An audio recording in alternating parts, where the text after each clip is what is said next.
ઉજ્જૈન નગરીમાં સ્થિત મહાકાલ જ્યોતિર્લિંગ ભગવાન શિવનું ત્રીજું જ્યોતિર્લિંગ કહેવામાં આવે છે। અને મિત્રો, આ એકમાત્ર એવું જ્યોતિર્લિંગ છે જે દક્ષિણમુખી છે। અને આ જ્યોતિર્લિંગથી સંબંધિત એક કથા પુરાણોમાં વર્ણિત છે, જે કંઈક આ પ્રમાણે છે। સૌથી પહેલા આપણે શિવ પુરાણમાં વર્ણિત એક કથા વિશે જાણીશું। શિવ પુરાણની કોટિ રુદ્ર સંહિતાના 16મા અધ્યાયમાં ત્રીજા જ્યોતિર્લિંગ ભગવાન મહાકાલ વિશે સૂતજી દ્વારા જે કથાને વર્ણિત કરવામાં આવી છે તે કંઈક આ પ્રમાણે છે। અવંતી નગરીમાં એક વેદ કર્મરત બ્રાહ્મણ રહેતા હતા। તેઓ પોતાના ઘરમાં અગ્નિકુંડમાં અગ્નિ પ્રગટાવીને દરરોજ હવન કરતા હતા અને વૈદિક કર્મોના અનુષ્ઠાનમાં વ્યસ્ત રહેતા હતા। અને તેઓ ભગવાન શિવના પરમ ભક્ત હતા અને દરરોજ પાર્થિવ શિવલિંગનું નિર્માણ કરીને શાસ્ત્ર વિધિથી તેની પૂજા કરતા હતા અને હંમેશા ઉત્તમ જ્ઞાનને પ્રાપ્ત કરતા રહેતા હતા। તે બ્રાહ્મણ દેવતાનું નામ વેદપ્રિય હતું। વેદપ્રિય સ્વયં જ ભગવાન શિવના અનન્ય ભક્ત હતા, જેમના સંસ્કારના ફળ સ્વરૂપ તેમની શિવ પૂજાના કારણે તેમને 4 પુત્રોની પ્રાપ્તિ થઈ હતી। તે તેજસ્વી તથા માતાના સદગુણોથી અનુરૂપ હતા અને ચારેય પુત્રોનું નામ દેવપ્રિય, પ્રિયમેઘા, સંસ્કૃત અને સુવૃત હતું। તે વખતે રત્નામલ પર્વત ઉપર દૂષણ નામવાળા ધર્મ વિરોધી એક અસુરે વેદ ધર્મ તથા ધર્માત્માઓ પર આક્રમણ કરી દીધું હતું અને તે અસુરને બ્રહ્માજી પાસેથી અમરતાનું વરદાન મળેલું હતું।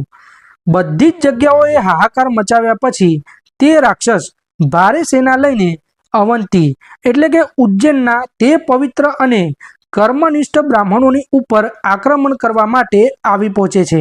તે અસુરની આજ્ઞાથી 4 ભયાનક અસુરો પ્રલયકાળની આગના સમાન પ્રગટ થાય છે। આ ભયંકર રાક્ષસોને જોઈને પણ તે શિવભક્ત બ્રાહ્મણો ડરતા નથી। અવંતી નગરના નિવાસી બધા જ બ્રાહ્મણ નિવાસીઓ જ્યારે આ સંકટમાં ગભરાવા લાગ્યા ત્યારે તે ચારેય શિવભક્ત ભાઈઓએ તેમને આશ્વાસન આપતા કહ્યું કે તમે લોકો ભગવાનના હિતકારી ભગવાન શિવ પર ભરોસો રાખો। ત્યારબાદ ચારેય ભાઈઓએ ભગવાન શિવનું પૂજન કર્યું અને ભગવાન શિવની પૂજામાં લીન થઈ ગયા। રાક્ષસે જ્યારે તે શિવભક્ત ભાઈઓના પ્રાણ લેવા માટે જેવું જ શસ્ત્ર ઉઠાવ્યું, તરત જ તેમના દ્વારા પૂજવામાં આવેલા તે પાર્થિવ લિંગની જગ્યાએ ગંભીર અવાજ સાથે એક ખાડો પડી ગયો અને તે ખાડામાંથી ભયંકર અને વિકાર રૂપ ધારી ભગવાન શિવ પ્રગટ થઈ ગયા। દુષ્ટોના વિનાશ કરવાવાળા તથા સજ્જન પુરુષોના કલ્યાણ કરવાવાળા ભગવાન શિવ મહાકાલ સ્વરૂપે પૃથ્વી પર પ્રગટ થયા। તેમને દૈત્યોને કહ્યું, અરે દુષ્ટો, તમારા જેવા હત્યારાઓ માટે જ હું મહાકાલ પ્રગટ થયો છું।